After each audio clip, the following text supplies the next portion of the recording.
தாவேக்காவால் வந்து எந்த விதமான பிரோஜனமும் தமிழ்நாட்டுக்கு கிடையாது. தாவேக்கால இருக்கக்கூடிய இளைஞர்களுக்கும் கிடையாது. அது காலப்போக்கில் வந்து தெரிஞ்சுப்பாங்க. அடுத்த சீமான் தான் விஜய். இப்போ 2 பேரும் வந்து நீங்கள் வந்து எல்கேஜி யூகேஜி மாதிரி சண்டை போட்டுக்கிறாங்கன்னா அந்த சண்டையில் பால் பொறிக்கு போகிற வேலைக்கு தானே நீங்கள் வந்தீங்க. டிவிகே ஃபார் தமிழ்நாடு நீங்கள் ஒரு சம்மந்தம் இல்லாத ட்ரெண்ட் ஆக்குறீங்க.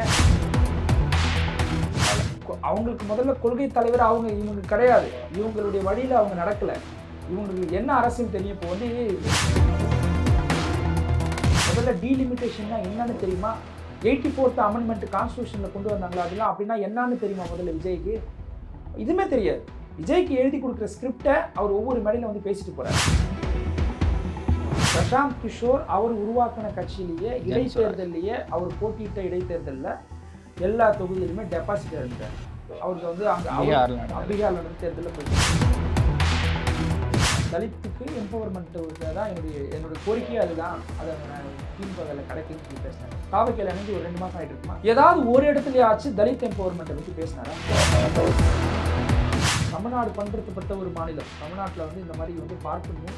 எந்த வேஷத்தில் வந்தாலும் சரி, விஜய் வேஷத்தில் வந்தாலும் சரி, சீமான் வேஷத்தில் வந்தாலும் சரி, யாராக இருந்தாலும் சரி, நீங்கள் வந்து இங்கே வேறுன்ற முடியாது.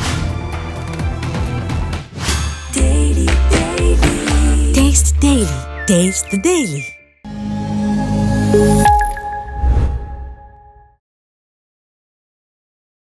நாதஸ்மேனர்களுக்கு வணக்கம். அரசியல் பல பரபரப்பான கட்டங்களை நோக்கி நகர்ந்து கொண்டு இருக்கிறது. அது குறித்து விவாதிக்க விசிகாவின் கொள்கை பரப்பு செயலாளரும் வழக்கறிஞருமான திரு மோசஸ் அவர்கள் நம்முடன் இருக்கார். வணக்கம் சார். வணக்கம் சார். இப்போ தாவேக்கா தலைவர் நடிகர் விஜய் அவர்கள் வந்து பார்த்தீங்கன்னா 2ஆம் ஆண்டு தொடக்க விழாவை முடிச்சிருக்காரு.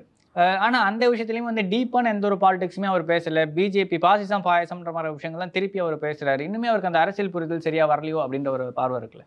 அவர் என்ன சொல்கிறாருன்னா, அதாவது வந்து ஒன்றிய அரசும் மாநில அரசும் வந்து எல்கேஜி பசங்க மாதிரி சண்டை போட்டுட்டு இருக்கிறாங்க அப்படின்றாரு. இவர் வந்து அரசியல்ல பால்வாடின்றத அவருடைய பேச்சு மூலியமாக திரும்ப இல்லை. ஆக்சுவலி அவர் சொன்ன விஷயம் பார்த்தீங்கன்னா get out Modi versus get out Stalin சொல்லிட்டு ஹேஷ்டேக் போட்டு விளையாடிட்டு இருக்காங்க. அந்த மேடைக்கு வரதுக்கு முன்னாடி கெட் அவுட் அப்படின்னு சொல்லிட்டு ஒரு ஹேஷ்டேக்ல சைன் பண்ணிட்டு தான் இவரே வராரு. இல்லைங்க, அந்த கெட் அவுட் மோடி இஷ்யூ போயிட்டு இருக்கும்போது, கெட் அவுட் ஸ்டாலின் இஷ்யூ போயிட்டு இருக்கும்போது டிவிகே ஃபார் தமிழ்நாடுன்னு சொல்லிட்டு நீங்க ஏன் விளையாட்டுக்கு வந்தீங்க? நீங்க ஏன் அந்த இடத்துல வந்து பால் பொறிக்கு போற நம்ம பசங்க வந்து சம்பவம் செஞ்சுட்டு போயிட்டானுங்க, யாருப்பா நீங்க அப்படின்ற மாதிரிலாம் அவர் கேட்கறாரு. அதுதான் நீங்க இவங்க 2 பேரும் வந்து நீங்க வந்து எல்கேஜி யூகேஜி மாதிரி சண்டை போட்டுக்கிறாங்கன்னா அந்த சண்டையில பால் பொறிக்கு போற வேலைக்கு தானே நீங்க வந்தீங்க. டிவிகே ஃபார் தமிழ்நாடு நீங்க சம்பந்தம் இல்லாத ட்ரெண்ட் ஆக்குறீங்க. டிவிகே ஃபார் தமிழ்நாடுனா தமிழ்நாடு இஷ்யூக்காக வந்து தாவேக்கா வந்து போராட்டின ஏதாவது ஒரு போராட்டத்தை நீங்கள் சொல்லுங்கள். விஜய் அவர்கள் தலைமையில் நான் வந்து போராடினேன், இந்த விஷயத்துக்காக அவங்க போராடினாங்க அப்படின்னு சொல்லுங்கள். ஒரு மக்கள் நீங்கள் எப்படி தெரியுமா அரசியல்படுத்த முடியும்? இஷ்யூ வரும். அப்போ இஷ்யூஸ் வரும்போது அந்த மக்களை நீங்கள் ஆர்கனைஸ் பண்ணி அந்த இஷ்யூக்கு எதிராக மக்கள் போராட்டமாக அதை மாற்றும்போது தான் அவங்களை நீங்கள் அரசியல்படுத்தவே முடியும். தாவேக்காவுடைய 2ஆம் ஆண்டு நினைவஞ்சலியில் 2ஆம் ஆண்டு தொடக்க விழா 2ஆம் ஆண்டு தொடக்க விழாவில் நீங்கள் என்ன பண்ணீங்க? இதுவரைக்கும் 2 வருஷத்தில் நீங்கள் வந்து என்ன மக்களுக்கான போராட்டத்தை முன்னெடுத்திருக்கீங்க? ஏதாவது ஒரு இடத்துலனா விஜய் வந்து மக்களை ஆர்கனைஸ் பண்ணி போராட்டம் நடத்திருக்கிறாரா? எங்கள் தலைவர் வந்து ஒவ்வொரு கிராமமாக போயிட்டு மக்களை ஆர்கனைஸ் பண்ணி எஜுகேட் பண்ணி ஆதிக்கத்திற்கு எதிராகவும் சுரண்டலுக்கு எதிராகவும் அடக்குமுறைக்கு எதிராகவும் போராட்டம் நடத்திருக்கிறார். போராட்டம் தாங்க வந்து ஒரு கட்சியுடைய வலிமையே. விஜய் கொள்கை தலைவர்களை எப்படி அவங்க கட்சிக்குள்ள கொண்டு போய் சேர்த்தாங்கன்ற விஷயங்களை கூட அவர் சொல்லவே இல்லை 2ஆம் ஆண்டு தொடக்க விழாவில். அவங்களுக்கு முதல்ல கொள்கை தலைவர் இவங்க கிடையாது. இவங்களுடைய வழியில் அவங்க நடக்கலை. இவங்களுக்கு என்ன அரசியல் தெரியும். இப்போ வந்து நடக்கக்கூடிய பாலிடிக்ஸு எவ்வளோ பெரிய பிரச்சனை வந்து இஷ்யூ போயிட்டுருக்கு. டீலிமிட்டேஷன் பிரச்சனை போயிட்டுருக்கு. இந்த டீலிமிட்டேஷன் பிரச்சனையில் மாநிலங்கள் உரிமை பாதிக்கப்படுதா இல்லையா? நீங்கள் வந்து பாப்புலேஷன் பேஸில் வந்து நீங்கள் தமிழ்நாட்டுக்கான வந்து எண்ணிக்கையை நீங்கள் குறைச்சாலும் சரி, கூட்டி கொடுத்தாலும் சரி, அதுக்கு ஈக்குவலண்ட்டாக உத்தரப்பிரதேஷோ, மத்திய பிரதேஷோ, ராஜஸ்தானோ, பீகாரோ அவங்களோட எண்ணிக்கை எவ்வளோ உயர்ன்றதை நம்ம பார்த்தோம். அந்த ப்ரொபோஷனேட் நம்ம பார்த்தோம். நீங்கள் ஒரு மாநில கட்சி தமிழ்நாட்டுக்காக டிவிகே ஃபார் தமிழ்நாடுன்னு சொல்கிறீங்க. தமிழ்நாட்டுடைய பார்லிமெண்ட்ரி டெமோக்ரஸியை வந்து ஒரு நசுக்கக்கூடிய ஒரு செயல் அது. ஏற்கனவே ஜிஎஸ்டியில் இந்த மாதிரியான விஷயங்கள் நடந்ததை பார்த்தோம். ஆமாம். இந்த இஷ்யூவை பற்றி விஜய்க்கு வந்து என்ன கருத்து இருக்குது? விஜய் என்ன பேசியிருக்கிறாரு? விஜய்க்கு ஏதாவது இதை பற்றி ஒரு ஐடியா இருக்கா? முதல்ல டீலிமிட்டேஷன்னா என்னன்னு தெரியுமா? 84th அமெண்ட்மெண்ட் கான்ஸ்டியூஷனில் கொண்டு வந்தாங்களா அதெல்லாம் அப்படின்னா என்னன்னு தெரியுமா முதல்ல விஜய்க்கு? இதுவுமே தெரியாது. விஜய்க்கு எழுதி கொடுக்குற ஸ்கிரிப்டை அவர் ஒவ்வொரு மேடையில் வந்து பேசிட்டு போகிறார்.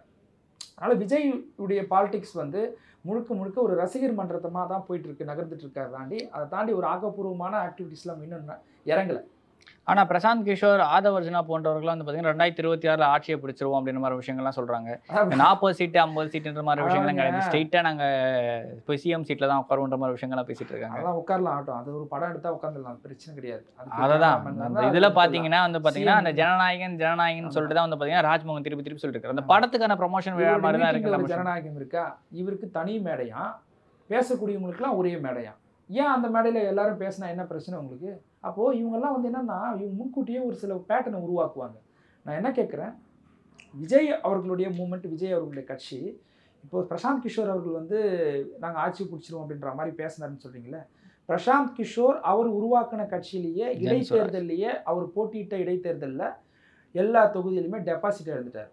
அவருக்கு வந்து அங்கே பீகாரில் நடந்த தேர்தலில் போயிடுச்சு. இப்போ அவர் வந்து ஒரு அவுடேட்டடான ஒரு ஸ்ட்ராட்டஜி கொண்டு வந்து இங்கே இவர் ஒரு பக்கம் இஷ்டத்துக்கு வந்து ஸ்கிரிப்ட் எடுத்து நான் கேட்குறேன். ஆதவ் அர்ஜுனா எனக்கு வந்து அவர் மேலே வந்து ஒரு தனிப்பட்ட முறையில் நான் ஒரு கேள்வி ஒன்று கேட்குறேன். என்னென்னா, நீங்கள் விசிகால் இருக்கும்பொழுது தலித் எம்பவர்மெண்ட்டுக்காக தான் நான் பிறந்தன்ற அளவுக்கு நீங்கள் பேசுனீங்க. அதுதான் எங்களுடைய வந்து கொள்கை, அதுதான் எங்களுடைய உயிர் மூச்சுன்ற அளவுக்கு வெளியே வரும்போது அதான் பேசுகிறேன். அதான் பேசினேன். தலித்துக்கு எம்பவர்மெண்ட்டுக்கு தான் என்னுடைய கோரிக்கையே அதுதான். அது திமுகவில் கிடைக்கலன்னு சொல்லி பேசினார். தாவக்கையில் இணைஞ்சு ஒரு 2 மாதம் ஆகிட்டு இருக்குமா? ஆல்மோஸ்ட். ஏதாவது ஒரு இடத்துலையாச்சு தலித் எம்பவர்மெண்ட்டை பற்றி பேசினாரா? அப்போ இதுக்கு பேர் தான் கார்பரேட் பாலிடிக்ஸ்ன்னு நான் சொல்கிறேன். உங்களுக்கு சூழலுக்கு ஏற்றவாறு அதே மாதிரி பண்ணையார் பாலிடிக்ஸ் அப்படின்ற ஒரு விஷயம் அவங்க பேசுகிறாங்க. ஆதவ் அர்ஜுனா இஷ்யூ பேசிடுவோம். அவர் வந்து கார்பரேட் பாலிடிக்ஸ் என்னன்னா, எனக்கு என்ன தேவையோ எனக்கு அந்த சூழலுக்கு ஏற்ற மாதிரி அவங்க எடுத்துப்பாங்க. விசிகால் இருக்கும்போது விசிகால் இருக்க ஒரு தலித் முதலமைச்சர் ஆகணும், அதிகாரத்துக்கு வரணும். அப்போ அதை பேசினா நம்ம லைம் லைட்டுக்குள்ளே போகலாம். அப்போ அதை எடுத்துப்போம். அந்த ப்ளே கார்டு எடுத்து கொஞ்சம் நேரம் ப்ளே பண்ணுறது. இப்போ நீங்கள் தாவைக்காக்கு போயிட்டீங்களே, தாவைக்கா ஒரு அரசியல் கட்சி தான். அந்த அரசியல் கட்சியில் வந்து மாவட்ட செயலாளர்களை எத்தனை பேர் தலித்தை நியமிச்சிருக்கிறாங்க, அதிகாரமிக்க பொறுப்புகளுக்கு எத்தனை தலித்து நியமிச்சிருக்கிறாங்க, தலித் வந்து ஒரு முதலமைச்சர் ஆகணும், தலித் எம்பவர்மெண்ட் சம்பந்தமாக எங்கேயாவது ஒரு இடத்துலையாவது ஆதவ் அர்ஜுனா அவர்கள் பேசியிருக்கிறாரா? பேச மாட்டார். அப்போ அங்கே போனதும் அவர் வேற ஒரு ப்ளே கார்டு எடுத்துப்பார். உதயநிதி ஸ்டாலினை கையில் எடுத்துப்பார், மு.க. ஸ்டாலின் அவர்களை கையில் எடுத்துப்பார். அவங்களுடைய உடையை வந்து இவங்க பார்த்து காப்பி அடிக்கிறாங்க அப்படின்னு. ஜெகன்மோகன் தான் ஃபர்ஸ்ட் அந்த மாதிரி காஸ்டியூம் யூஸ் பண்ணாரு. இது என்ன விதமான விமர்சனம்? அப்போது இவங்கெல்லாம் ஆப்பர்ச்சுனிஸ்ட். சந்தர்ப்பத்துக்கு ஏற்ற மாதிரி தன்னுடைய முடிவுகளை மாற்றிப்பாங்க. ஒரு தெளிவான ஒரு கொள்கை நிலைப்பாடு கிடையாது. விசிகால் இருக்கும்பொழுது நீங்கள் தலித் எம்பவர்மெண்ட்டை பேசிட்டு தாவேக்காக்கு போனதுக்கு அப்புறமா நீங்கள் வந்து அந்த ஸ்டாண்டை நீங்கள் வந்து பேசுறவே மறுக்கிறீங்க. அப்போ உங்களுக்கு எது தடையாக இருக்குது? அப்போ ஒன்று நீங்கள் இங்கே பேசுறது பொய். அப்போ அங்கே போய் உங்களால் பேச முடியலன்னா அப்போ அங்கே சாதி ஒடுக்குமுறை இருக்குதுன்றது நீங்கள் ஒத்துக்கிறீங்களா? விசிகால் இப்போ தாவேக்கால் அதை பேச முடியலன்னா அப்போ உங்களுக்கு என்ன ப்ரெஷர் அங்கே உருவாயிட்டு இருக்கு? அதே நான் சொல்லுங்கள். அப்போ தாவேக்கா ஒரு எக்ஸப்ஷனல் மூவ்மெண்ட்டு, கேஸ்ட்டை ஒழிக்கிறதுக்காக உருவாக்கப்பட்ட ஒரு அமைப்பு அப்படின்றதெல்லாம் நம்ம ஏற்றுக்க முடியாது இல்லையா? அப்போ இவங்க இதுதான் ஆப்பர்ச்சுனிஸ்ட்னு சொல்கிறோம். சந்தர்ப்பத்துக்கு ஏற்ற மாதிரி இவங்க முடிவெடுப்பாங்க. தாவேக்காவால் வந்து எந்த விதமான பிரயோஜனமும் தமிழ்நாட்டுக்கு கிடையாது.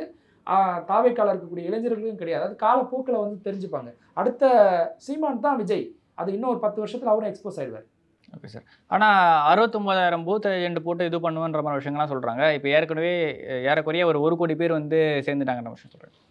இன்னும் 100 நாள் டைம் தரேன், ஒருத்தரும் 10 பேரை இணைக்கணும் அப்படின்ற மாதிரி விஷயங்கள், எம்எல்எம் மாதிரி ஸ்கீம் மாதிரியான விஷயங்களை இவர் பிரசாந்த் கிஷோர் பேசுகிறார். இன்னும் 100 days டைம் தரேன், ஒருத்தரும் 10 பேர் சேர்க்கணுன்ட்டு. ஆல்ரெடி 1 கோடி பேர் இவங்க இருந்தாங்கன்னா 10 பேர் சேர்த்தாங்கன்னா ஏற்கனவே 10 கோடி பேர். தமிழ்நாட்டோட மக்கள் தொகை 8.5 கோடி பேர். எல்லாருமே தாவேக்கா தான். நீங்களும் தாவேக்கா தான், நானும் தாவேக்கா தான் மாறிடுவோம். இதெல்லாம் வந்து ரொம்ப அப்செட்டான ஒரு ஸ்ட்ராட்டஜி. இதனால தான் சொல்கிறேன், அவுடேட்டடான ஒரு ஆளை கூட்டிகிட்டு வந்து இப்போ இவங்க படம் எடுத்துகிட்டு இருக்காங்க. யாருன்னா வந்து கேஎஸ் ரவிக்குமார் வச்சு இப்போ படம் எடுப்பாங்களா? எடுக்க மாட்டாங்க. ஏன்னா அவங்களும் அவுடேட்டடு. ஜோடி படம் எடுத்தார், அவர் பேர் என்ன, அவர் நல்ல பேர், அவர் பேர் காந்தியில் வரும், அவர் பிரவீன் காந்தியை கூப்பிட்டு வந்து இப்போ யாராச்சும் படம் எடுப்பாங்களா? 2K கிட்ஸ் பார்க்குற மாதிரி படம் எடுப்பாங்களா? எல்லாம் அவுடேட்டடு டேரக்டர்ஸ். இப்போ அந்த மாதிரியான ஒரு ஆட்களை தான் வந்து கூட்டிகிட்டு வந்து இவங்க என்ன பண்ணியிருக்காங்க, மேக்கப் போட்டு படம் எடுத்துகிட்டு இருக்கிறாங்க. ஓடாது படம். Okay sir. ஆனால் தொடர்ச்சியாக வந்து டிவிகே சார்பில் வைக்கிறவங்க பார்த்தீங்கன்னா நீங்கள் வெயிட் பண்ணி பாருங்கள், 2026 நாங்கள் வெற்றி பெற்று தீர்வுன்ற மாதிரி விஷயங்கள் சொல்கிறாங்க. ஆனால் பெரிய கட்சிகளோட துணை இல்லாமல் இப்போ இருக்க காலத்தில் இவங்க களத்திலேயே இறங்காமல் இந்த வெற்றின்றது சாத்தியப்படுமா? இல்லை எவ்வளோக்கான அந்த வாய்ப்புன்றது இருக்குது? வாய்ப்பே கிடையாது. அப்புறம் என்ன வாய்ப்பு இருக்குது? இவங்களுக்கு வந்து வெற்றி பெறுவதற்கான சூழலே இங்கே கிடையாது. உங்களுடைய தோழர்களா, அவங்க சொல்கிற டேர்ம்ஸ், உங்களுடைய தோழர்கள், உங்களுடைய நம்பிகளை, உங்களுடைய நண்பர்களை நீங்கள் வந்து எவ்வளோ அரசியல் படுத்திருக்கிறீங்க? யாருக்காவது டீலிமிட்டேஷனை பற்றியோ இல்லை தமிழ்நாட்டுக்கு ஒதுக்கக்கூடிய நிதியை வந்து கல்வி நிதியை வந்து டைவெர்ட் பண்ணி உத்தரப்பிரதேசம் கொடுத்துருக்குறாங்க, 2000 கோடிக்கு மேலே கொடுத்துருக்குறாங்க. அதை பற்றியோ, பேரிடர் நிவாரணம் பற்றியோ, ஜிஎஸ்டி பாக்கி பற்றியோ, ஒன்றிய அரசுக்கு குவிக்கப்படும் அதிகாரங்களை பற்றியோ இங்கே நடக்கக்கூடிய தேர்தல் முறையில் எவ்வளவு சேஞ்சஸை வந்து கொண்டு வந்திருக்கிறாங்க, எலெக்ஷன் கமிஷனர் ஆஃப் இந்தியாவை அப்பாயின்மெண்ட் பண்ணக்கூடிய பவர் எப்படி டைல்யூட் பண்ணியிருக்கிறாங்க, இதை பற்றி ஏதாவது வந்து தாவைக்காவுடைய தோழர்களுக்கு தெரியுமா? இப்படி ஒரு இஷ்யூ போயிட்டு இருக்கானு தெரியுமா? விஜய் அண்ணா வருவார், காப்பாற்றுவார். விஜய் அண்ணா வரவு போகிறதும் கிடையாது, விஜய் அண்ணா காப்பாற்ற போகிறதும் கிடையாது. காப்பாற்ற போறாருன்னா கூட என்ன மாதிரியான ஒரு திட்டங்களை வச்சிருக்காங்கன்னா அவங்க முன்மொழியணும்ல, அதுவுமே சொல்லாம ஸ்ட்ரெயிட்டா வந்தவனே காப்பாற்றுவாரு. எல்லாமே ஸ்கிரிப்டுங்க. விஜய்க்கு வந்து பின்னால் இருந்து ஒருத்தர் எழுதி கொடுக்குறாங்க, இயக்குறாங்க. விஜய்க்கு வந்து பொலிட்டிக்கலாக அவருடைய டேரக்டர்ஸ் வேறு. அவர் நாக்பூர் டைரக்ஷனில் இங்கே வந்து ப்ளே பண்ணிட்டு இருக்கிறார். அது கொஞ்ச நாளில் எக்ஸ்போஸ் ஆகிடுவாங்க. எப்போவுமே வந்து ஒருத்தருடைய டைரக்ஷன் கேட்டு வந்து இவங்க வந்து ரியாக்ட் பண்ணுறவங்க ஒரு நாள் வந்து அவங்கள அறியாமல் எக்ஸ்போஸ் ஆகிடுவாங்க. சீமான் எக்ஸ்போஸ் ஆகிருக்காருல, அந்த மாதிரி எக்ஸ்போஸ் ஆவாங்க. அதுக்கு கொஞ்சம் காலம் எடுத்துக்கும். தமிழ்நாடு பண்படுத்தப்பட்ட ஒரு மாநிலம். தமிழ்நாட்டில் வந்து இந்த மாதிரி வந்து பார்ப்பனியம் எந்த வேஷத்தில் வந்தாலும் சரி, நீங்கள் விஜய் வேஷத்தில் வந்தாலும் சரி, சீமான் வேஷத்தில் வந்தாலும் சரி, யாராக இருந்தாலும் சரி, நீங்கள் வந்து இங்கே வேரூன்ற முடியாது. ஏன்னா இங்கே பொலிட்டிக்கலாக அவனுக்கு இருக்கிற வந்து நாலேஜ், அவனுக்கு இருக்கிற வந்து அறிவுன்றது வேறு. நார்த் மாதிரி தமிழ்நாடு கிடையாது. Okay sir. மும்மொழி கொள்கை சார்ந்த விஷயங்கள் வந்து பார்த்தீங்கன்னா தமிழ்நாட்டில் இருக்க எல்லா கட்சிகளும் ஒரே மாதிரி நம்ம நிலைப்பாடு தான் இருக்குது, இருமொழி கொள்கை மட்டும் போதும் அப்படின்னு சொல்லிட்டு. ஆனால் ஏன் ஒரே டைரக்ஷனில் இறங்கி நின்று மொத்தமாக வந்து ஒரு குரலாக கொடுக்க மாட்டேன்றாங்கன்ற ஒரு கொஷின் இருக்குல்ல? இல்லை, மும்மொழி கொள்கையினால் வந்து இந்தியாவில் இந்த ஸ்டேட் பர்டிகுலர்லி வளர்ந்துருக்குறாங்க. கிராஸ் என்ரோல்மெண்ட் ரேஷியோவில் வளர்ந்துருக்குறாங்க. அப்புறம் வந்து பர் கேபிட்டல் இன்கம் இன்க்ரீஸ் ஆகிருக்கு. அந்த நாட்டில் இருக்கக்கூடிய உட்கட்டமைப்பு இன்க்ரீஸ் ஆகிருக்கு. மருத்துவத்தில் சாதனை பிடிச்சிருக்கிறாங்க. அப்புறம் வந்து பெண்கள் உயர்கல்வி பெறுவதில் வந்து சாதனை புரிஞ்சிருக்கிறாங்க. தலித் மக்கள் வந்து எம்பவர்மெண்ட் ஆகிருக்கிறாங்க. வெளிநாடுகளில் வந்து பல வந்து வேலைவாய்ப்பு இதனால் கிடச்சிருக்கு. அந்த மாதிரி ஏதாவது ஒரு விஷயங்களை இவங்களால சொல்ல முடியுமா? ஏதாவது அதுக்கு டேட்டா இருக்கா, தரவுகள் இருக்கா? கிடையாது. ஆனால் இருமொழி கொள்கையில் நான் சொன்ன எல்லா விஷயங்களையுமே நம்ம அச்சீவ் பண்ணியிருக்கிறோம். கிராஸ் என்ரோல்மெண்ட் ரேஷியோ இவங்களுடைய புதிய கல்விக் கொள்கை பிரகாரம் 50% ரீச் பண்ணுன்றது இவங்களுடைய டார்கெட் 25 இயர்ஸ் கழிச்சு. ஆமாம். ஆனால் தமிழ்நாடு ஆல்ரெடி 54% நம்ம கிராஸ் என்ரோல்மெண்ட் ரேஷியோவில். தமிழ்நாட்டில் பெண்கள் வந்து உயர்கல்விக்கு போகக்கூடிய பெண்களுடைய சதவீதம் அதிகம். இங்கே பழங்குடியின தலித் மக்களுடைய அந்த எஜுகேஷன் டெவலப்மெண்ட்ன்றது இங்கே மற்ற மாநிலத்தை கம்பேர் பண்ணும்போது இங்கே அதிகம். பர் கேபிட்டல் இன்கமில் நம்ம அதிகமாக இருக்கிறோம். இந்தியாவில் வந்து இந்தியாவுக்குள்ளே வெளிநாடுகளில் போய் பணிபுரியவங்க, அதாவது பணிபுரியவங்கன்னா நான் சொல்கிறது வந்து ப்ளூ காலர் ஜாப்ஸ் சொல்ல, ஒயிட் காலர் ஜாப்ஸில் வெளிநாடுகளில் போயிட்டு பணிபுரியக்கூடியவங்க யாருன்னா தமிழர்கள் தான். ஆனால் இது போல் வந்து நீங்கள் குஜராத்தில் இருந்து வந்து இன்டர்நேஷ்னல் வந்து இங்கிலீஷ் எலிஜிபிலிட்டி டெஸ்ட் ஒன்று இருக்கும். அந்த டெஸ்ட்டை கிளியர் பண்ணால் தான் நீங்கள் வந்து வெளிநாட்டில் போயிட்டு வேலையை சேர முடியும். குஜராத்தில் மட்டுமே கிட்டத்தட்ட வந்து 900 பேருக்கு மேலே ஃபேக்கான ஒரு சர்டிஃபிகேட் ரெடி பண்ணி வெளிநாட்டில் போயிட்டு வேலைக்கு சேர்ந்துருக்காங்க. இப்போ ரீசெண்டாக அமெரிக்காவிலிருந்து நாடு கடத்தப்பட்ட இந்தியர்களில் குஜராத் ஒரு தமிழர்கள் கூட கிடையாது. அப்போது இருமொழி கொள்கையால் தமிழ்நாடு சாதிச்சுதுன்னு சொல்லிட்டு நம்மளால் ஒரு பெரிய லிஸ்ட்டு கொடுக்க முடியும். இங்கே எவ்வளோ வந்து நம்ம எஜுகேஷன் வைஸ் டெவலப் ஆகிருக்கிறோம், எக்கனாமிக் வைஸ் டெவலப் ஆகிருக்கிறோம், இங்கே சோஷியல் வந்து எம்பவர்மெண்ட் எவ்வளோ நடந்திருக்குதுன்றதை நம்மளால் சொல்ல முடியும். மும்மொழி கொள்கையால் நீங்கள் சாதிச்சது என்ன சொல்லுங்கள்? ஏதாவது உங்களால் சேஞ்சஸ் கொண்டு வந்திருக்க முடியுது? அவங்களுடைய இன்டென்ஷன் அது கிடையாது. மும்மொழின்ற கொள்கை மூலியமாக இங்கே இந்தி திணிப்பை கொண்டு வரணும், ஃபுல்லாக இந்தி மயமாக்கணும். ஒன் நேஷன், அப்புறம் வந்து one India, one nation, one language, one religion, இதை நோக்கி நகர்றாங்க. எல்லாத்தையுமே வந்து ஒரு மாதிரி யூனிஃபார்மிட்டியாக மாற்றணும் அப்படின்றது தான் அவங்களோட டார்கெட். நான் யூனிஃபார்மிட்டியாக இருக்க மாட்டேன், ஆனால் நான் யூனிட்டியாக இருப்புன்னு சொல்லக்கூடியவர்கள் தான் தமிழர். யூனிட்டி அண்ட் டைவர்சிட்டின்றது தான் இந்தியாவுடைய வந்து அழகுங்க. எங்கள் வெளிநாட்டில் இருக்கக்கூடிய அமெரிக்கர்களுக்கோ, ரஷ்யாவில் இருக்கக்கூடியவங்களுக்கோ, இங்கிலாந்தில் இருக்கக்கூடியதோ, இந்தியானா முதல்ல நினைவுக்கு வருது தாஜ்மஹாலுங்க. அந்த தாஜ்மஹாலை இப்போ வரைக்கும் யாரால வந்து தாஜ்மஹாலுக்கு ஆபத்து இருக்குது? இப்போ வரைக்கும் தாஜ்மஹாலுக்கு அடியில் வந்து என்ன கோவில் இருக்குன்றத ரிசர்ச் பண்ணிட்டு இருக்கிறவங்க யார்? இவங்க தானே. அப்போது இவங்க முழுக்க மதத்தை நோக்கி நகர்த்தக்கூடிய ஒரு வேலையை மட்டுமே தொடர்ந்து செஞ்சுட்டு இருக்கிறாங்க. அது வந்து தமிழ்நாட்டில் அதை வந்து சக்ஸஸ் பண்ண முடியல. ஸோ அதனால் விஜய் போன்ற ஆட்களை கொண்டு வந்திருக்கிறாங்க, சீமான் போன்ற ஆட்களை கொண்டு வந்தாங்க. அது இப்போது காலி ஆகிடுச்சு. விஜய் போன்ற ஆட்களை கொண்டு வந்திருக்கிறாங்க. இதுவும் வந்து ரொம்ப நாளைக்கு நிலைச்சு நிற்காது. ஓகே சார், இவ்வளோ நேரம் உங்களோட பொன்னான நேரத்துக்கு நன்றி.